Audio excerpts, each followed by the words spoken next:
জুলাই সনদ বাস্তবায়নে গণভোটে একমত রাজনৈতিক দলগুলো, মতভেদ সময় নিয়ে সনদটিকে গ্রহণযোগ্য দলিল করার তাগিদ প্রধান উপদেষ্টার। শীঘ্রই দল হিসেবে আওয়ামী লীগের বিচারে তদন্ত শুরু, হানিফ সহ 4 জনের বিরুদ্ধে হত্যা মামলায় আনুষ্ঠানিক অভিযোগ দাখিল। বিএনপির সাথে জাতিসংঘের আবাসিক প্রতিনিধির বৈঠক, ফেব্রুয়ারিতে নির্বাচনের মধ্য দিয়ে গণতন্ত্র ফিরিয়ে আনতে হবে বলেছেন আমির খসরু মাহমুদ। পূজা ও খাগড়াছড়ি ইস্যুতে অস্থিতিশীলতার অপচেষ্টা ছিল ফ্যাসিস্ট ও প্রতিবেশীদের, অভিযোগ স্বরাষ্ট্র উপদেষ্টার। খাগড়াছড়িতে 144 ধারা প্রত্যাহার। দেখছিলেন ক্রাউন 7 সংবাদ শিরোনাম। এবার বিস্তারিত সংবাদ। জুলাই সনদ বাস্তবায়নে গণভোটের পক্ষে একমত হয়েছে প্রায় সব দলই, তবে কোন প্রক্রিয়ায় গণভোট হবে তা এখনো ঠিক করা যায়নি। একই সঙ্গে আসন্ন জাতীয় নির্বাচনের দিনই গণভোট হতে পারে বলে মত দিয়েছে বেশিরভাগ দল। তবে জামাত ইসলামী বলছে একই দিন জাতীয় নির্বাচন ও গণভোট হলে জনমনে দ্বিধা তৈরি হতে পারে, সেজন্য নভেম্বর-ডিসেম্বরের মধ্যে কোনো এক সময়ে গণভোটের প্রস্তাব দিয়েছে দলটি। নাবিল জাহাঙ্গীরকে সাথে নিয়ে বিস্তারিত জানাচ্ছেন মামুন আব্দুল্লাহ। বহুল আলোচিত জুলাই সনদের বাস্তবায়ন প্রক্রিয়া নিয়েই মূলত রবিবার রাজধানীর ফরেন সার্ভিস একাডেমিতে আবারও বৈঠকে বসে জাতীয় ঐক্যমত্য কমিশন। এতে যোগ দেন বিএনপি, জামাত, এনসিপি সহ প্রায় 30টি রাজনৈতিক দলের প্রতিনিধিরা। বৈঠক শেষে বিএনপির স্থায়ী কমিটির সদস্য সালাউদ্দিন আহমেদ বলেন, সংসদ নির্বাচনের দিন গণভোটে কোনো বাধা নেই।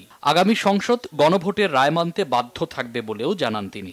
জুলাই জাতীয় সনদকে পুরোপুরিভাবে যেভাবে আমরা ঐক্যমত্য হয়েছি উইথ নোট অফ ডিসেন্ট কিছু কিছু ক্ষেত্রে, সেটা বাস্তবায়ন করতে নেক্সট পার্লামেন্টের সমস্ত সংসদ সদস্যগণ বাধ্য থাকবে যদি জনগণ তার পক্ষে রায় দেয়। তো সেই জন্য একই সংসদ নির্বাচনের দিনে একই দিনে আমরা আরেকটা আলাদা ব্যালেটে সেই জুলাই জাতীয় সনদের পক্ষে জনরায়টা নেওয়ার জন্য বলেছে, সেটাই রেফারেন্ডাম।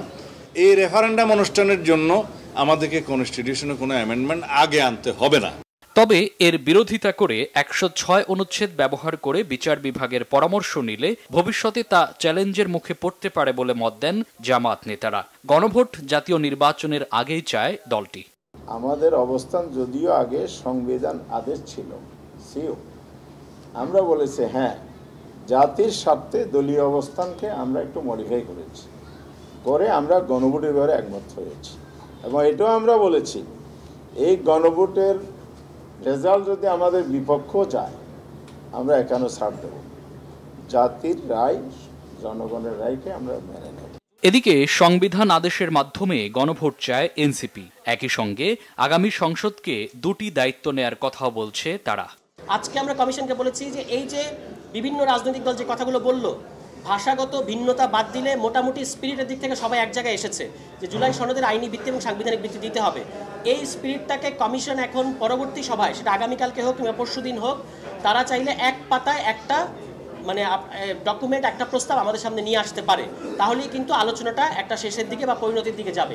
অন্যান্য দলের প্রতিনিধিরাও জুলাই সনদ বাস্তবায়নে গণভোটের পক্ষেই মত দেন। তবে বিশেষ কয়েকটি দলকে গুরুত্ব দেওয়া হচ্ছে বলে অভিযোগ কোনো কোনো দলের। যদি আপনারা এই সমস্ত কনস্টিটিউশনাল বিতর্ক তুলে জুলাই সনদ বাস্তবায়নকে সংকট তৈরি করেন, তাহলে কিন্তু আর একটা গণ অভ্যুত্থান অনিবার্য হয়ে পড়বে। এই গণভোট কেউ কেউ কারো প্রস্তাবে ছিল আগে, কারো প্রস্তাবে ছিল একই জাতীয় নির্বাচনের দিনে। তবে মোস্টলি আমরা মনে করি যে জাতীয় নির্বাচনের দিনেই একই সাথে গণভোট হতে পারে। এই 3টা দলকে এত গুরুত্ব দিলেন, কিন্তু তাদেরকে একটা জায়গায় আনতে পারলেন না।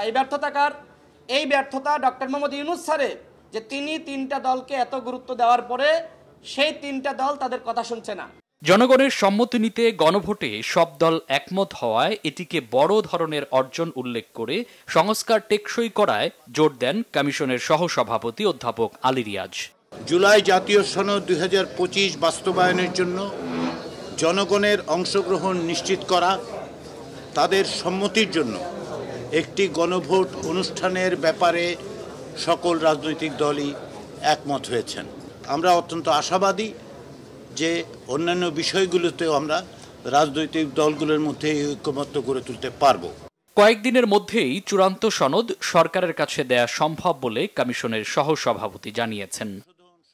মামুন আব্দুল্লাহ, বাংলা ভিশন, ঢাকা। 15 অক্টোবরের মধ্যে জুলাই সনদের স্বাক্ষর প্রক্রিয়া শেষ করতে চায় জাতীয় ঐকমত্য কমিশন। আর জুলাই সনদকে গ্রহণযোগ্য ও দ্রুত বাস্তবায়ন প্রক্রিয়া এগিয়ে নেওয়ার তাগিদ দিয়েছেন প্রধান উপদেষ্টা ডক্টর মোহাম্মদ ইউনূস। কমিশনের সহসভাপতি ডক্টর আলী রিয়াজ বলেছেন, সনদ বাস্তবায়ন নিয়ে ঐকমত্যে না পৌঁছালে সরকারের কাছে একাধিক প্রস্তাব পাঠানোর সিদ্ধান্ত নিয়েছেন তারা।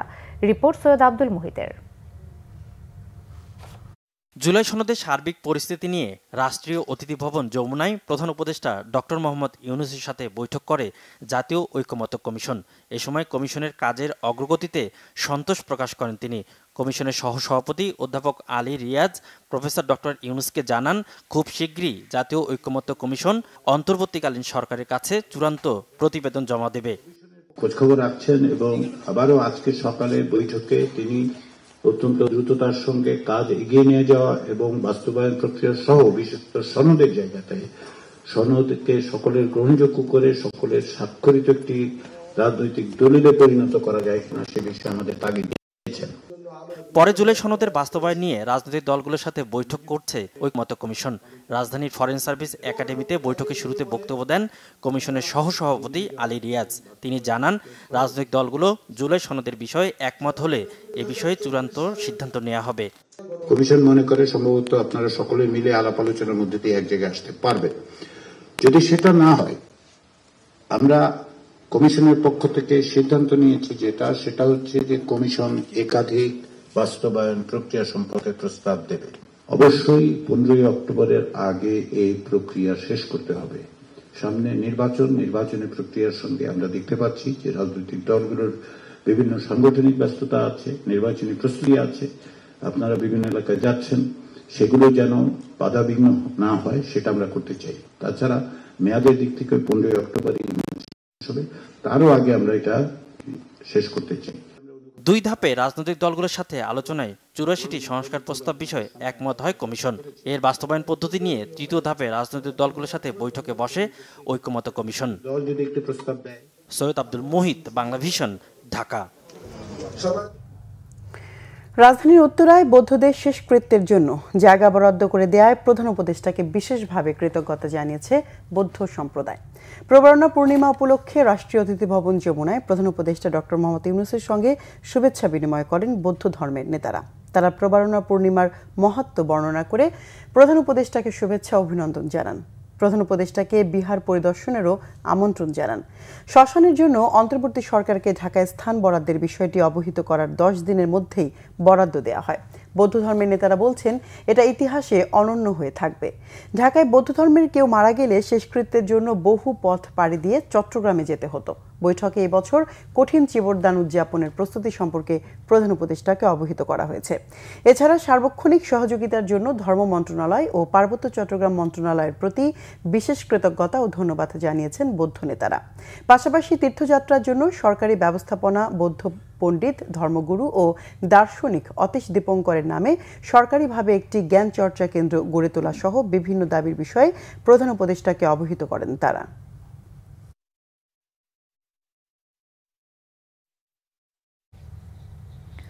মানবতাবিরোধী অপরাধের অভিযোগে দল হিসেবে আওয়ামী লীগের বিচারের ব্যাপারে প্রাথমিক যাচাই বাছাই চলছে। শীঘ্রই শুরু হবে তদন্তের কাজ, জানিয়েছেন আন্তর্জাতিক অপরাধ ট্রাইব্যুনালের চিফ প্রসিকিউটর মোহাম্মদ তাজুল ইসলাম। রবিবার ট্রাইব্যুনালে সাংবাদিকদের এই তথ্য জানিয়েছেন তিনি বলেন, এর আগে দল হিসেবে আওয়ামী লীগ নিষিদ্ধের ব্যাপারে ট্রাইব্যুনালে অভিযোগ দায়ের করেছিল জাতীয়তাবাদী গণতান্ত্রিক আন্দোলন এনডিএম। এর পরিপ্রেক্ষিতে তদন্ত শুরু করতে যাচ্ছে ট্রাইব্যুনাল। এদিন ট্রাইব্যুনাল 2 কুষ্টিয়ায় 6 জনকে হত্যা ও আরও 3টি অভিযোগে মানবতাবিরোধী অপরাধের মামলায় আওয়ামী লীগ নেতা মাহবুবুল আলম হানিফ সহ 4 জনের বিরুদ্ধে আনুষ্ঠানিক অভিযোগপত্র দাখিল করেছে প্রসিকিউশন। বাকি আসামিরা হল সাবেক সংসদ সদস্য ডক্টর জান্নাত আরা হেনরি, মোহাম্মদ শামীম তালুকদার লাবু ও মোহাম্মদ আবু মুসা। ট্রাইব্যুনাল পর্যালোচনা করে অভিযোগ গ্রহণের ব্যাপারে সিদ্ধান্ত জানাবে সোমবার। এছাড়াও ট্রাইব্যুনাল 1 জুলাই-আগস্টের আন্দোলনে রাজধানীর চানখারপুলে শহীদ আনাজ সহ 6 জনকে গুলি করে হত্যার ঘটনার মামলায় 9ম দিনের সাক্ষ্য গ্রহণ অনুষ্ঠিত হয়। চলতি মাসে গুরুত্বপূর্ণ কয়েকটি মামলার উল্লেখযোগ্য অগ্রগতি হবে বলে আশা করেন চিফ প্রসিকিউটর। অনেকগুলো মামলা ট্রায়াল চলছে, বেশ কয়েকটি মামলা ট্রায়াল শেষ পর্যায়ে আছে এবং যখন প্রথম জাজমেন্টটা আসবে তখন আপনারা বুঝতে পারবেন যে 1 বছরে আমরা কতটুকু কাজ করেছি। আরও আগামী এই সপ্তাহের মধ্যেই বেশ কিছু গুরুত্বপূর্ণ ঘটনা ঘটবে আমাদের মামলার রিলেটেড, অনেক বড় বড় মামলার বেশ কিছু চার্জশিট দাখিল হবে, ফর্মাল চার্জও দাখিল হবে বলে আমরা আশা করছি। এই মুহূর্তে আওয়ামী লীগের বিরুদ্ধে দল হিসাবে আওয়ামী লীগের বিরুদ্ধে অপরাধী সংগঠন হিসাবে তাকে বিচারের মুখোমুখি করার জন্য প্রাথমিক তদন্তের কাজটা আমরা শুরু করতে যাচ্ছি। সেটা যদি পুরো দমে শুরু হয় তখন আমরা বলতে পারবো আপনাদেরকে যে আওয়ামী লীগের বিচারের মুখোমুখি হওয়ার ব্যাপারটা কতদূর আছে। জাতীয় সবুজ মিশন চালু করার ঘোষণা দিয়েছেন বিএনপির ভারপ্রাপ্ত চেয়ারম্যান তারেক রহমান। রাতে এক ফেসবুক পোস্টে এমন পরিকল্পনার কথা জানান তিনি। তারেক রহমান বলেন, জাতীয় সবুজ মিশনে 25 কোটি গাছ রোপণ, নদী পুনরুদ্ধার, বর্জ্যকে সম্পদে রূপান্তর, কৃষিকাজের আধুনিকরণ, নবায়নযোগ্য জ্বালানিতে বিনিয়োগ এবং যুব সমাজের জন্য সুযোগ তৈরি করতে সমুদ্র অর্থনীতি সম্প্রসারণের পরিকল্পনা রয়েছে। ঢাকা কেন্দ্রিক প্রবৃদ্ধি বন্ধ করে প্রতিটি অঞ্চলকে উন্নত করা হবে। বিশ্ব বাসস্থান দিবসে বিএনপির 31 দফা পরিকল্পনাকে এসব সমস্যা সমাধানের জন্য রোডম্যাপ হিসেবে পুনর্ব্যক্ত করেন তিনি। অঙ্গীকার করেন, বিএনপি সরকারে আসলে আবাসস্থল এবং ভবিষ্যৎ রক্ষা করবে। একটি সবুজ ও আরও টেকসই বাংলাদেশ গড়ে তুলতে সবাইকে একসাথে কাজ করার আহ্বান জানান তারেক রহমান। ফেব্রুয়ারিতে নির্বাচনের মাধ্যমে দেশে গণতন্ত্র ফিরিয়ে আনতে হবে বলে জানিয়েছেন বিএনপির স্থায়ী কমিটির সদস্য আমির খসরু মাহমুদ চৌধুরী। নির্বাচনের মাধ্যমে বাংলাদেশে গণতন্ত্রের পথ উত্তরণে জাতিসংঘ সহায়তা করবে বলেও জানিয়েছেন তিনি।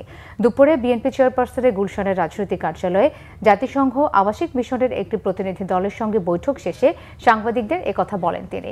এ সময় তিনি আরও বলেন, বৈঠকে বাংলাদেশের বর্তমান প্রেক্ষাপট, রাজনৈতিক অবস্থা এবং নির্বাচন নিয়ে দীর্ঘ আলোচনা হয়েছে।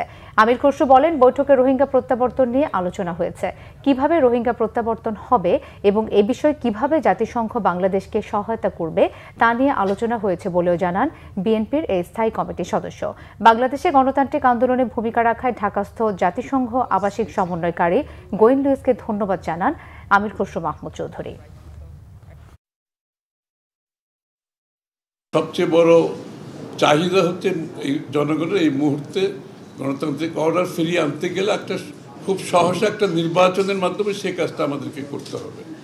এবং ফেব্রুয়ারির প্রথমার্ধে যে নির্বাচনের আলোচনা চলছে, এটাকে কিভাবে সফলভাবে আমরা সমাপ্তি করতে পারি সেটা আলোচনা হয়েছে রোহিঙ্গার বিষয়টা, রোহিঙ্গা প্রত্যাবর্তন এবং রোহিঙ্গাদের ওখানে যে আজকে মানবেতর জীবন যাপন করছে, এগুলো নিয়ে আলোচনা হয়েছে। Very important moment now in the lead up to the elections in February. As the UN, we're doing what we can to support the Election Commission and to make sure that everything is in place at a technical level to do what we can support the next few months. দেশের শিক্ষার মান উন্নয়নে অর্থের চেয়ে বেশি প্রয়োজন সুশাসনের। শিক্ষা নিয়ে বিএনপি আয়োজিত সেমিনারে আলোচকরা একথা বলেন। তাদের মতে প্রাথমিক শিক্ষকদের মান 3য় শ্রেণীতে রেখে প্রথম শ্রেণীর নাগরিক তৈরির পরিকল্পনা সঠিক নয়। এদিকে দেশে প্রকৃত শিক্ষা ব্যবস্থা থাকলে ছাত্রলীগ নেতা প্রধান উপদেষ্টাকে হত্যার হুমকির মতো দুঃসাহস দেখাতে পারত না বলে মন্তব্য করেছেন বিএনপি সিনিয়র যুগ্ম মহাসচিব রুহুল কবির রিজভী। আহমেদ সরওয়ারের রিপোর্ট। রবিবার রাজধানীর একটি হোটেলে বাংলাদেশের অগ্রযাত্রার পথ, ঐক্যবদ্ধ ও জ্ঞানভিত্তিক শিক্ষা ব্যবস্থার ভিত্তি হিসাবে গণতন্ত্র শীর্ষক সেমিনারের আয়োজন করে বিএনপি। এতে নেতারা 31 দফায় শিক্ষা নিয়ে দলের পরিকল্পনার কথা তুলে ধরেন। আলোচনায় শিক্ষাবিদরা বলেন, সারা দেশে কয়েক লাখ শিক্ষক রয়েছে যাদের বেতন $100 মাত্র, যা দিয়ে শিক্ষার সঠিক মান উন্নয়ন সম্ভব নয়। এ থেকে উত্তরণে শিক্ষা খাতে বিনিয়োগ এবং টেকসই পরিকল্পনার উপর জোর দেন আলোচকরা। এটা প্রশংসনীয় যে বিএনপি ঘোষণা করেছে যে তারা জিডিপির 5% শিক্ষায় বিনিয়োগ করবে। অতীতে আমরা কখনো 1.7 বা 2 বা 2-এর অধিক শুনিনি। এবং গুরুত্বপূর্ণ হলো তারা কিভাবে এটা করবে। With more than 15 years of autocratic 15 বছরের একনায়কতান্ত্রিক শাসনে আমরা দেখেছি সমাজে মূল্যবোধ এবং নৈতিকতা কিভাবে কমেছে। আমাদের অবশ্যই এটা পুনঃস্থাপন করা উচিত। সেজন্য স্কুল লেভেল থেকেই নৈতিকতা ও মূল্যবোধের জ্ঞান শিক্ষা কারিকুলামে যোগ করতে হবে। জিডিপির 1.7 বিনিয়োগ করে আপনি যদি চান দেশের শিক্ষা ব্যবস্থার পরিবর্তন আনবেন, এটা অসম্ভব। আপনি একজন প্রাথমিক শিক্ষককে 3য় শ্রেণীর নাগরিক হিসেবে গণ্য করবেন আর তার কাছ থেকে প্রথম শ্রেণীর নাগরিক তৈরি হবে সেটা আশা করবেন, এটা আসলে অসম্ভব। অর্থ কোনো সমস্যা নয়, সমস্যা হচ্ছে বাংলাদেশের শিক্ষা খাতে জবাবদিহিতা ও সুশাসনের অভাব। এদিকে গাজীপুরের ইসলামী প্রযুক্তি বিশ্ববিদ্যালয় IUTর শিক্ষার্থীদের তৈরি ফর্মুলা কার যাচ্ছে চীনের আন্তর্জাতিক মেলায়। সেই গবেষক দলকে উৎসাহ দিতে বিএনপির ভারপ্রাপ্ত চেয়ারম্যান তারেক রহমানের পক্ষ থেকে অনুষ্ঠানের আয়োজন করে আমরা বিএনপি পরিবার। গুলশানে বিএনপি চেয়ারপারসনের কার্যালয়ে সেই অনুষ্ঠানে শিক্ষার্থীদের হাতে তারেক রহমানের পক্ষ থেকে উপহার তুলে দেন বিএনপির সিনিয়র যুগ্ম মহাসচিব রুহুল কবির রিজভী। তিনি বলেন, বিগত দিনে দেশের শিক্ষা ব্যবস্থার কারণেই সমাজে নানা বিশৃঙ্খল পরিস্থিতি তৈরি হয়েছে। এই জন্য মেধাভিত্তিক শিক্ষা ব্যবস্থা বিএনপির পরিকল্পনা রয়েছে বলে জানান রুহুল কবির রিজভী। আমরা কি দেখি যে ছাত্রলীগের নেতা তিনি দেশের প্রধান উপদেষ্টাকে হত্যা করার জন্য পরিকল্পনা করেছেন। আজকে যদি সত্যিকারের বিজ্ঞান নির্ভর, প্রযুক্তি নির্ভর আমাদের শিক্ষা যদি ঢেলে সাজানো হতো, তাহলে শিক্ষার নাম নিয়ে, ছাত্রের নাম নিয়ে একটি ছাত্র সংগঠন থেকে তৈরি হওয়া একটি ছেলে, সে দেশের একজন প্রধান উপদেষ্টাকে হত্যা করার একটা চক্রান্ত সে করেছে এবং সেটার হদিশ পাওয়া গেছে শরীয়তপুর থেকে। কারণটাই একটাই যে 15-16 বছর ধরে আপনার জ্ঞান চর্চা, বিজ্ঞান চর্চা এর কোনো অবকাশ ছিল না বলেই আজকে মাস্তান তৈরি হচ্ছে। আহমেদ সরওয়ার, বাংলা ভিশন, ঢাকা। জামাতে ইসলামের আমির ডাক্তার শফিকুর রহমানের সঙ্গে সৌজন্য সাক্ষাৎ করেছেন ঢাকায় নিযুক্ত সুইজারল্যান্ডের রাষ্ট্রদূত রেতো রেংলি। রবিবার সকালে রাজধানীতে বসুন্ধরায় জামাতে আমিরের কার্যালয়ে সাক্ষাৎ করেন সুইজারল্যান্ডের রাষ্ট্রদূত। এ সময় সুইস রাষ্ট্রদূত ডাক্তার শফিকুর রহমানের স্বাস্থ্যের খোঁজ খবর নেন।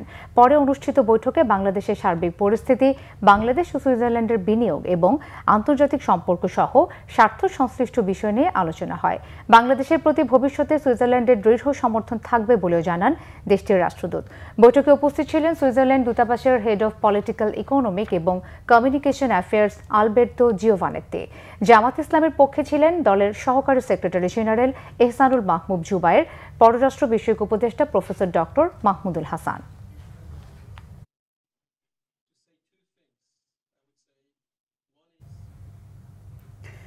পূজা ও খাগড়াছড়ির ঘটনাকে ঘিরে ফ্যাসিস্ট ও প্রতিবেশী দেশ বাংলাদেশকে অস্থিতিশীল করতে চেয়েছিল বলে অভিযোগ করেছেন স্বরাষ্ট্র উপদেষ্টা অবসরপ্রাপ্ত লেফটেন্যান্ট জেনারেল জাহাঙ্গীর আলম চৌধুরী।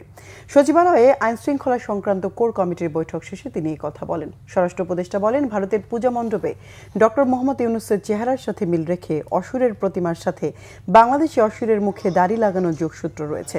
অভিযোগ করেন, পতিত ফ্যাসিস্ট আওয়ামী লীগের নেতাকর্মীরা দেশকে অস্থিতিশীল করার চক্রান্ত করছে। খাগড়াছড়িতে একটি মেয়েকে ধর্ষণের গুজব ছড়িয়ে পাহাড় অশান্ত করার পায়তারা করা হয়েছে। পরে মেডিকেল রিপোর্টে প্রমাণিত হয়েছে ধর্ষণের কোনো ঘটনাই ঘটেনি।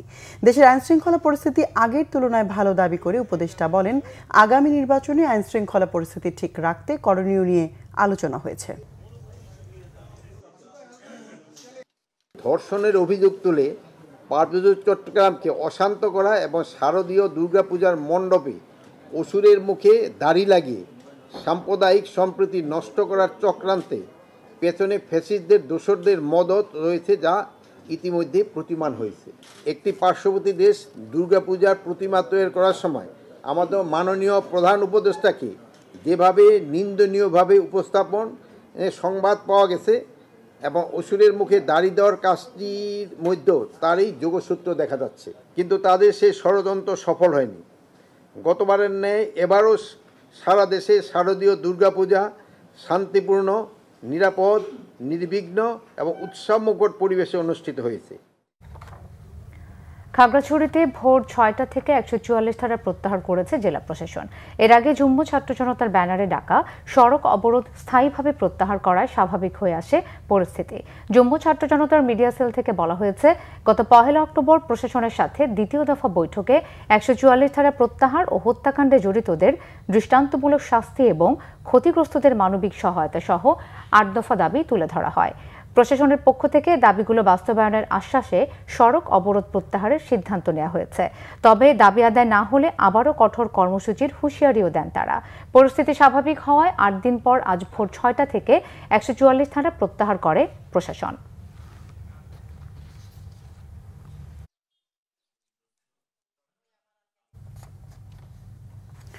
খাগড়াছড়িতে কথিত ধর্ষণের অভিযোগে গ্রেফতার চয়নশীল ঘটনাস্থলেই ছিল না। সিসিটিভির ফুটেজ পর্যালোচনা করে এর প্রমাণ মিলেছে, কিন্তু মিথ্যা অভিযোগে জেলে যাওয়ার পর থেকে চয়নশীলের পরিবার সন্ত্রাসীদের হুমকির মুখে এলাকা ছাড়া। এদিকে এই ধর্ষণ অভিযোগের অন্তরালে ইউপিডিএফ সাম্প্রদায়িক দাঙ্গা ছড়ানোর পরিকল্পনা করেছিল বলে জানিয়েছেন সংশ্লিষ্টরা। বাংলা ভিশনের অনুসন্ধানে বেরিয়ে এসেছে অনেক চাঞ্চল্যকর তথ্য। খাগড়াছড়ির প্রতিনিধি HM প্রফুল্লর তথ্য ছবিতে বিস্তারিত। 23 সেপ্টেম্বর রাতে প্রাইভেট পড়ে বাড়ি ফেরার পথে এক পাহাড়ি স্কুল ছাত্রীকে ধর্ষণের অভিযোগ আনা হয়। এতে উত্তপ্ত হয়ে ওঠে খাগড়াছড়ি। সংশ্লিষ্টরা বলছেন ইউপিডিএফ প্রসিদ্ধ গ্রুপের এবার প্রধান টার্গেট ছিল সেনাবাহিনী। এ কারণে ধর্ষণের প্রতিবাদ মিছিলে স্লোগান ছিল সেনাবাহিনী বিরোধী। যুগ্ম ছাত্র জনতার ব্যানারে 24 সেপ্টেম্বর শুরু হয় আন্দোলন। 26 সেপ্টেম্বর খাগড়াছড়ি শহরের চেঙ্গি স্কোয়ারে নারী নিপীড়ন বিরোধী সমাবেশ থেকে সেনাবাহিনীর একটি টহল গাড়িতে হামলা চালায় আন্দোলনে মিশে থাকা ইউপিডিএফ প্রসিদ্ধের সন্ত্রাসীরা। এ সময় অন্তত 3 সেনা সদস্য আহত হন। 27 সেপ্টেম্বর আধাবেলা অবরোধ ডেকে পুরো জেলায় চালানো হয় তাণ্ডব লীলা। এ সময় মহাজনপাড়ায় প্রকাশ্যে গুলি চালানো হয়। প্রশাসন জানমালের নিরাপত্তায় অনির্দিষ্টকালের 144 ধারা জারি করে। তারপরও সন্ধ্যা 5:45 পর্যন্ত থেমে থেমে চলে তাণ্ডব। নিরাপত্তা বাহিনী সংঘর্ষ থামাতে টিয়ারশেল, সাউন্ড গ্রেনেড ছোড়ে। এ সময় স্বনির্ভর বাজার ও মহাজনপাড়া এলাকায় বিভিন্ন ধর্মাবলম্বীদের 29টি ব্যবসা প্রতিষ্ঠান ভাঙচুর ও লুটপাট হয়। আমার এই মেশিনগুলো বের করে ওরা আগুন ধরে দিয়েছে।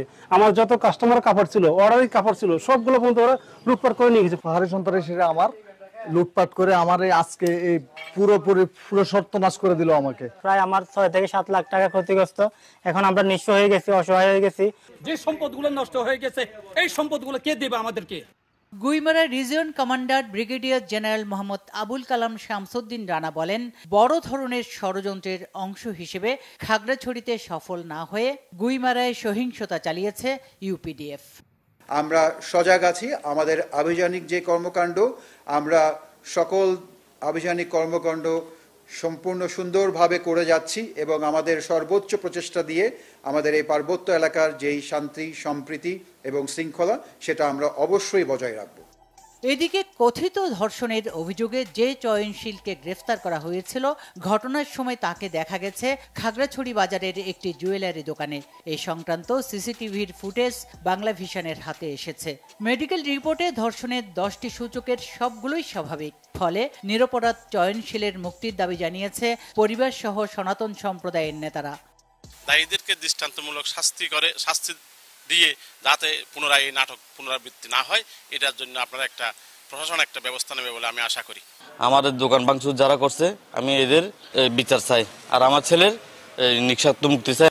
স্থানীয় আঞ্চলিক সংগঠন সহ নাগরিক সমাজের নেতারা নিরীহ পাহাড়িদের এমন ষড়যন্ত্রের ফাঁদে পা না দেওয়ার আহ্বান জানিয়েছেন। গুইমারাতে ঠিক একই কায়দায় ওখানে তাদের যে মাস্টার প্ল্যান ছিল, সেই মাস্টার প্ল্যানের মাধ্যমে সেটা গুইমারাতে তারা বাস্তবায়ন করতে হয়। যেসব পেজ থেকে, যেসব ফেসবুক থেকে এই যে হিংসা ছড়ানো হয়, একে অপরের বিরুদ্ধে বিস্তুতগার করা হয়, সেগুলোকে চিহ্নিত করে যাতে তারা এরকম করতে না পারে তার জন্য আইনগতভাবে ব্যবস্থা নেওয়া জরুরি। ফরেনসিক রিপোর্ট ও সিসিটিভি ফুটেজ প্রকাশের পর জেলাবাসী এখন তদন্ত কমিটির প্রতিবেদনের দিকেই তাকিয়ে আছে। Bangla vision news desk. নির্বাচন কমিশন সচিবালয় আইন 2009 সংশোধন করে অধ্যাদেশ জারি করা হয়েছে। এই অধ্যাদেশের মাধ্যমে এনআইডি ইসির অধীনে আসলো। রবিবার রাতে রাষ্ট্রপতি মোহাম্মদ শাহাবুদ্দিন এই অধ্যাদেশ জারি করেন। এর আগে গত 18 সেপ্টেম্বর অন্তর্বর্তী সরকার এই সংশোধনী আনতে নির্বাচন কমিশনের দেয়া প্রস্তাব অনুমোদন করে। অধ্যাদেশটিতে নির্বাচন কমিশন সচিবালয় আইন 2009-এর 2টি ধারা সংশোধন করা হয়েছে। একটি হলো নির্বাচন কমিশন সচিবালয় সংক্রান্ত ধারা, এতে নির্বাচন কমিশন সার্ভিস গঠনের কথা বলা হয়েছে। আরেকটি হলো নির্বাচন কমিশন সচিবালয়ের দায়িত্ব সংক্রান্ত ধারা, এতে নির্বাচন কমিশন সচিবালয়ের দায়িত্বে জাতীয় পরিচয়পত্রের তথ্য ভাণ্ডার প্রস্তুত ও সংরক্ষণ সংক্রান্ত বিধান সন্নিবেশ করা হয়েছে। ইসি কর্মকর্তারা বলছেন, এই অধ্যাদেশের মাধ্যমে এনআইডি ইসির অধীনে আসলেও বাতিল করতে হবে 2023 সালে করা এনআইডি স্বরাষ্ট্র মন্ত্রণালয়ে ন্যস্ত করার আইনটি। গত 24 ঘন্টায় সারা দেশে ডেঙ্গু আক্রান্ত হয়ে মারা গেছেন 9 জন। এ নিয়ে এবছর ডেঙ্গুতে মারা গেলেন 90 জন। আর মৃত্যুর হার সবচেয়ে বেশি ঢাকা দক্ষিণ সিটি কর্পোরেশনের। ডেঙ্গু সংক্রান্ত স্বাস্থ্য অধিদপ্তরের নিয়মিত সংবাদ বিজ্ঞপ্তিতে রবিবার এই তথ্য জানানো হয়। সংবাদ বিজ্ঞপ্তিতে আরও জানানো হয়েছে, গত 24 ঘন্টায় দেশের হাসপাতালগুলোতে ভর্তি হয়েছেন 1042 জন, আর এবছর ডেঙ্গু আক্রান্ত হয়ে হাসপাতালে চিকিৎসা নিয়েছেন 49,407 জন। এদিকে অক্টোবরের শুরু থেকেই অতিবৃষ্টি ও রোদ হচ্ছে। এমন উষ্ণ ও আর্দ্রতা এডিস মশার বংশবৃদ্ধির আদর্শ পরিবেশ। সেই সাথে যোগ হয়েছে শহরের রাস্তা ও বহুতল ভবনের পাশে জমে থাকা ময়লার স্তূপ। স্যাঁতস্যাঁতে স্থানে প্লাস্টিক বর্জ্যে জমে থাকছে বৃষ্টির পানি, যাতে জন্মাচ্ছে এডিস মশা। এসব কারণে ডেঙ্গুর প্রকোপ আরও বাড়ার আশঙ্কা করছেন চিকিৎসকরা। পরিস্থিতি উদ্বেগজনক হয় ডেঙ্গু নিয়ে জনসাধারণকে সতর্ক থাকার পরামর্শ দিয়েছে স্বাস্থ্য অধিদপ্তর। রাজধানীর ক্যান্টনমেন্ট থানার মানিকদিতে চাঁদাবাজি করতে গিয়ে স্থানীয় জনতার কাছে অস্ত্রসহ ধরা পড়েছে এক সন্ত্রাসী। পরে তাকে যৌথ বাহিনীর কাছে হস্তান্তর করা হয়। রবিবার রাতে এক সংবাদ সম্মেলনে মানিকদি ক্যাম্পের কমান্ডার মেজর বজলুর রশিদ জানান, সকালে বোরকা পরে সাংবাদিক পরিচয়ে মানিকদির ঠিকাদার আব্দুর রবের বাসায় যায় আনোয়ার হোসেন বুলবুল ও তার 2 সহযোগী। 15 লাখ টাকা দাবি করার পর তা না পেয়ে বুলবুল পিস্তল থেকে গুলি ছোড়ে। আকস্মিক গুলির শব্দে স্থানীয়রা ছুটে গিয়ে বুলবুলকে অস্ত্রসহ ধরে ফেলে। খবর পেয়ে সেনা ও পুলিশের যৌথ দল ঘটনাস্থলে গিয়ে তাকে গ্রেফতার করে। মেজর বজলুর রশিদ আরও জানান, অস্ত্র, মাদক ও চাঁদাবাজির মামলায় এর আগে অন্তত 8 বার গ্রেফতার হয়েছিল বুলবুল। ঘটনায় জড়িত অন্যদের ধরতে অভিযান অব্যাহত আছে বলেও জানান তিনি। আনোয়ার হোসেন বুলবুল নামক একজন ব্যক্তি তার 2 জন সহযোগী সহ ক্যান্টনমেন্ট থানাধীন মানিকদি ক্যাম্পের নামাপাড়া এলাকায় স্থানীয় ঠিকাদার আব্দুর রবের নিকট বোরকা পরিহিত অবস্থায় গমন করে এবং নিজেকে সাংবাদিক পরিচয় দাবি করে 15 লক্ষ টাকা চাঁদা দাবি করে। স্থানীয় ঠিকাদার আব্দুর রব টাকা দিতে অস্বীকৃতি জানালে আনোয়ার হোসেন বুলবুল তার পিস্তল থেকে একটি গুলি ছোড়ে এবং সৌভাগ্যক্রমে এই গুলিতে কেউ হতাহত হয়নি। প্রাথমিক জিজ্ঞাসাবাদে আনোয়ার হোসেন বুলবুল জানায় যে সে কুখ্যাত সন্ত্রাসী কিলার আব্বাসের সহযোগী। 5 দিনব্যাপী রাসায়নিক দুর্যোগ দুর্ঘটনায় হাসপাতালগুলোর প্রস্তুতি শীর্ষক আন্তর্জাতিক প্রশিক্ষণ কর্মশালার উদ্বোধন হয়েছে। সশস্ত্র বাহিনী বিভাগের প্রত্যক্ষ তত্ত্বাবধানে organization for the prohibition of chemical ওয়েপন্সের পরিকল্পনায় এবং বাংলাদেশ জাতীয় কর্তৃপক্ষ রাসায়নিক অস্ত্র কনভেনশন এই কর্মশালা বাস্তবায়ন করছে। প্রশিক্ষণে অংশ নিচ্ছে বাংলাদেশ সহ এশিয়ার 10টি দেশের 18 জন প্রশিক্ষণার্থী এবং 6 জন দেশি বিদেশি প্রশিক্ষক। রাসায়নিক দুর্যোগ দুর্ঘটনায় হতাহত ব্যক্তিদের জরুরি চিকিৎসা সেবা প্রদানের লক্ষ্যে দেশব্যাপী হাসপাতালগুলোর দক্ষতা বৃদ্ধি এই প্রোগ্রামের মুখ্য উদ্দেশ্য। প্রশিক্ষণে জরুরি হাসপাতাল ব্যবস্থাপনা পরিকল্পনা, রাসায়নিক দুর্ঘটনায় হতাহত ব্যক্তিকে রাসায়নিক দূষণমুক্তকরণ পদ্ধতি, ক্লিনিক্যাল ম্যানেজমেন্ট এবং চিকিৎসা সংশ্লিষ্ট ব্যক্তিদের সেকেন্ডারি কন্টামিনেশন প্রতিরোধের বিষয়গুলো গুরুত্ব দেওয়া হচ্ছে। উদ্বোধনী অনুষ্ঠানে প্রধান অতিথি হিসেবে ছিলেন সামরিক চিকিৎসা সার্ভিস মহাপরিদপ্তরের মহাপরিচালক মেজর জেনারেল কাজী মোহাম্মদ রশিদুন নবী।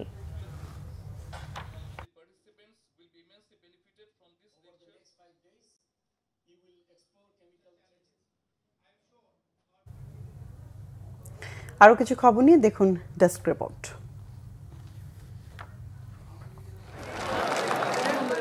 বিএনপির যুগ্ম মহাসচিব হাবিবুন নবী খান সোহেল বলেছেন, জামায়াতে ইসলামী কোনোদিন ক্ষমতায় এলে মুসলমান হতে হলে তাদের কাছ থেকে সার্টিফিকেট নেওয়া লাগবে। তিনি দলটির কঠোর সমালোচনা করে বলেন, বিদেশি শক্তিকে খুশি করতে তারা লোগো পরিবর্তন করেছে, এরপর বললে হাফ প্যান্ট পরেও ঘুরবে তারা। জাতীয়তাবাদী যুবদল তেরখাদা উপজেলা শাখার আয়োজনে ইকরি কাটেঙ্গা হাই স্কুল মাঠে অনুষ্ঠিত যুব সমাবেশে তিনি এসব কথা বলেন। ইসলামী আন্দোলনের সিনিয়র নায়েবে আমির ও শাহেকে চরমনাই মুফতি সৈয়দ মোহাম্মদ ফয়জুল করিম বলেছেন, প্রতিদিনই দেশের আইন শৃঙ্খলা পরিস্থিতির অবনতি হচ্ছে। সারা দেশের জেলার জন্য যে আইন, পার্বত্য অঞ্চলেও একই আইন প্রয়োগের দাবি জানান তিনি। নরসিংদীর Satirpara Kalikumar institution school and college মাঠে আয়োজিত গণসমাবেশে প্রধান অতিথির বক্তব্যে তিনি এসব কথা বলেন। বেসরকারি শিক্ষক নিবন্ধন ও প্রত্যয়ন কর্তৃপক্ষ এনটিআরসি এর সুপারিশে নিয়োগপ্রাপ্তদের বদলি চালুর জন্য আগামী 20 অক্টোবরের মধ্যে শূন্য পদের তথ্য সংগ্রহের দাবি জানিয়েছেন শিক্ষকরা। দাবি পূরণ না হলে আগামী 23 অক্টোবর প্রেস ক্লাবের সামনে বৃহৎ অবস্থান কর্মসূচি পালনের হুঁশিয়ারি দেয়া হয়েছে। জাতীয় প্রেস ক্লাবে আয়োজিত এক সংবাদ সম্মেলনে ঘোষণা দেয় ইউনিটি অব টিচার্স। নরসিংদীর সন্ত্রাসী ও চাঁদাবাজদের আতঙ্ক হিসেবে পরিচিত অতিরিক্ত পুলিশ সুপার আনোয়ার হোসেন শামীমের ওপর বর্বর হামলার প্রতিবাদে বিক্ষোভ সমাবেশ ও মিছিল করেছে সামাজিক আন্দোলন নামে একটি সংগঠন। নরসিংদী বিআরটিসি বাস স্ট্যান্ড এলাকা থেকে বিক্ষোভ মিছিলটি পৌর শহরের প্রধান সড়ক ঘুরে পৌরসভা চত্বরের সামনে গিয়ে শেষ হয়। পরে নরসিংদী সুতপট্টি মোড়ে একটি সংক্ষিপ্ত সমাবেশ করেন তারা। বিশ্ব শিক্ষক দিবসে স্বতন্ত্র মাধ্যমিক শিক্ষা অধিদপ্তর ও এন্ট্রি পদ নবম গ্রেড বাস্তবায়নের দাবিতে নাটোরে অংশীজনদের নিয়ে মতবিনিময় সভা ও সংবাদ সম্মেলন করেছে বাংলাদেশ সরকারি মাধ্যমিক শিক্ষক সমিতি। জেলা প্রশাসকের কার্যালয়ের সামনে কর্মসূচিতে পরিষদের জেলা শাখার আহ্বায়ক ও নাটোর সরকারি বালক উচ্চ বিদ্যালয়ের প্রধান শিক্ষক জায়েদুর রহমান সহ অনেকে উপস্থিত ছিলেন। শিক্ষক সমিতি ঢাকা মহানগরীতে ওএমএস ডিলার নিয়োগে অনিয়মের প্রতিবাদে সভা হয়েছে। এ সময় রেশনিং কর্মকর্তার বিরুদ্ধে বৈষম্যের অভিযোগ আনা হয়। খাদ্য অধিদপ্তরের ঢাকা রেশনিং দপ্তর আয়োজিত সাম্প্রতিক নিয়োগ লটারিকে কেন্দ্র করে বঞ্চিত ডিলাররা প্রতিবাদ সভায় অংশ নেন। 29 সেপ্টেম্বর অনুষ্ঠিত লটারি অবিলম্বে বাতিল করে পুনর্বিবেচনার দাবি জানানো হয়। ঘুষ বাণিজ্য ও রাজনৈতিক প্রভাবমুক্ত ন্যায়ভিত্তিক ডিলার নিয়োগ নিশ্চিতের দাবিও জানানো হয় প্রতিবাদ সভায়। Bangla vision news desk. রাত পোহালেই বাংলাদেশ ক্রিকেট বোর্ডের নির্বাচন। তামিম ইকবালের প্যানেল নির্বাচন থেকে সরে দাঁড়ানোয় একতরফা হচ্ছে বিসিবি নির্বাচন। এর মধ্যে বিনা ভোটে নির্বাচিত হয়ে গেছেন অধিকাংশ পরিচালক। শেষ দিনে নির্বাচনী নাটকের নতুন মোড়। কাউন্সিলরশিপ বাতিল করা 15 ক্লাবের বৈধতা দিয়েছে উচ্চ আদালত। এদিকে নির্বাচন বাতিল করে নতুন করে তফসিল ঘোষণা করতে প্রধান উপদেষ্টার কাছে চিঠি দিয়েছেন নির্বাচন বয়কট করা পরিচালক পদপ্রার্থীরা। মনির হোসেন খানের রিপোর্ট। শরণার্থীকালের আলোচিত বিসিবি নির্বাচন উপহার দিতে চেয়েছিল বর্তমান বোর্ড। সেই পথেই এগোচ্ছে বিসিবি নির্বাচন। তবে আলোচিত নয়, হাঁটছে তারা বিতর্কের পিচ্ছিল পথে। যুব ও ক্রীড়া উপদেষ্টা এবং বিসিবি সভাপতির ওপর নির্বাচনে প্রভাব বিস্তারের অভিযোগ প্রতিপক্ষের। অনেকটা বিনা ভোটেই নির্বাচিত হচ্ছেন বেশিরভাগ পরিচালক। বিভাগ ও জেলা ক্যাটাগরির 10 প্রার্থীর মধ্যে 6 জনই এর মধ্যে বিনা প্রতিদ্বন্দ্বিতায় নির্বাচিত। ঢাকা বিভাগে কাগজে কলমে আমিনুল ইসলাম বুলবুল ও নাজমুল আবেদিন ফাহিমের প্রতিপক্ষ আব্দুল্লাহ আল ফুয়াদ রেদওয়ান, যদিও তিনিও নির্বাচন থেকে সরে দাঁড়ানোর ঘোষণা দিয়েছেন। রাজশাহীতেও নামে মাত্র ব্যালটে থাকছে 2 জনের নাম। যারা সুস্থ, যারা ঘুরে ফিরে খাচ্ছেন, যারা কাউন্সিলর হয়েছেন, যারা হোটেলে বসে আমোদ ফুর্তি করছেন, তারা কেন ব্যালটে ভোট দিবেন? তার নির্বাচন কোথায় আছে? যুব ক্রীড়া মন্ত্রণালয়, ক্রিকেট বোর্ডের আমিনুল ফাহিম সাহেবেরা, প্লাস নির্বাচন কমিশন বিনে সুতার মালা গেঁথে ফেলেছেন। ক্লাব ক্যাটাগরিতে নির্বাচন হবে, তবে সেটা অনেকটাই ডামি নির্বাচন। তামিম ইকবাল প্যানেলের প্রার্থীরা নাম প্রত্যাহার করেছেন, লুৎফর রহমান বাদল সরে দাঁড়িয়েছেন। শেষ দিনে নতুন চমক, যে 15 ক্লাবকে বাদ দেওয়ায় নির্বাচন বয়কট করেছেন তামিমপন্থীরা, তাদের বৈধতা দিয়েছেন আদালত। কাগজে কলমে নাম থাকছে 17 জনের। প্রার্থিতা ফিরে পেয়েছেন ইফতেখার রহমান মিঠু। বুলবুলের পক্ষে যুব ও ক্রীড়া মন্ত্রণালয়ের প্রভাব বিস্তারের অভিযোগও নাকচ করেছেন উচ্চ আদালত। যে 15টি ক্লাবকে নির্বাচন কমিশন পরবর্তীতে অন্তর্ভুক্ত করেছিল এবং যাদের অন্তর্ভুক্তিটা হাইকোর্ট বিভাগ 30 সেপ্টেম্বর 2025 তারিখে স্থগিত করেছিল, সেই আদেশটি মাননীয় চেম্বার বিচারপতি স্থগিত ঘোষণা করেছেন। রবিবার ছিল আমিনুল ইসলাম বুলবুলের বিসিবি সভাপতি হিসেবে শেষ দিন। নির্বাচন নিয়ে এতদিন মৌনব্রত পালন করেছেন তিনি। শেষ দিনে এসে মন্তব্য করেছেন ক্রিকেটীয় ভাষায়। এত কাদা ছোড়াছুড়ি বিতর্ক দেখে তার মন্তব্য, নির্বাচনে অনেক নো বল হয়ে গেছে। এটা সম্পূর্ণ যে বয়কট করছে বা যে এখানে আসছেন, এটা তাদের ব্যক্তিগত ব্যাপার। আমি উইদিন কনস্টিটিউশন যেটা করতে চাচ্ছি নির্বাচন কমিশনের আন্ডারে, আমি তার মধ্যেই থাকতে চাচ্ছি এবং তার বাইরে আমি কথা বলব। বিসিবি নির্বাচন কমিশন জানিয়েছে, কাউন্সিলরদের 58 জন সশরীরে থাকছেন না। আগের রাতেই ই ভোটের মাধ্যমে তাদের ভোট কাস্ট হয়ে গেছে। সরাসরি ভোট দেবেন 98 জন। 156টা ভোট হবে। সেই ভোটগুলো হচ্ছে ক্যাটাগরি 1-এ হচ্ছে 35টা ভোট হবে। তার মধ্যে হচ্ছে ই ভোট হবে 19টা। ক্যাটাগরি 2-তে 76টা ভোট হবে। তার মধ্যে ই ব্যালটে হবে 34টা এবং ক্যাটাগরি 3-তে 45টি ভোট টোটাল। তার মধ্যে 5টি হবে হচ্ছে ই ব্যালটের মাধ্যমে। এদিকে যুব ও ক্রীড়া মন্ত্রণালয়ের কোনো সাড়া না পেয়ে নির্বাচন পেছানোর নতুন তফসিল ঘোষণার দাবি জানিয়ে প্রধান উপদেষ্টার কাছে স্মারকলিপি দিয়েছে নির্বাচন বয়কট করা ক্লাব প্রতিনিধিরা। মনির হোসেন খান, বাংলা ভিশন, ঢাকা। শেষ করছি সংবাদ। ক্রাউন সিমেন্ট শিরোনামগুলো আরেকবার জানিয়ে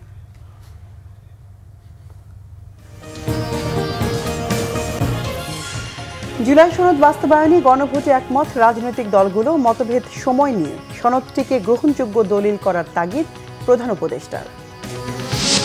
শীঘ্রই দল হিসেবে আওয়ামী লীগের বিচারে তদন্ত শুরু, হানিফ সহ 4 জনের বিরুদ্ধে হত্যা মামলায় আনুষ্ঠানিক অভিযোগ দাখিল। বিএনপির সাথে জাতিসংঘের আবাসিক প্রতিনিধির বৈঠক, ফেব্রুয়ারিতে নির্বাচনের মধ্য দিয়ে গণতন্ত্র ফিরিয়ে আনতে হবে বলেছেন আমির খসরু মাহমুদ। পূজা ও খাগড়াছড়ি ইস্যুতে অস্থিতিশীলতার অপচেষ্টা ছিল ফ্যাসিস্ট ও প্রতিবেশীদের, অভিযোগ স্বরাষ্ট্র উপদেষ্টার। খাগড়াছড়িতে 144 ধারা প্রত্যাহার। দর্শক ছিল এখনকার মতো, পরের সংবাদ রাত 1টায় দেখার আমন্ত্রণ রইল।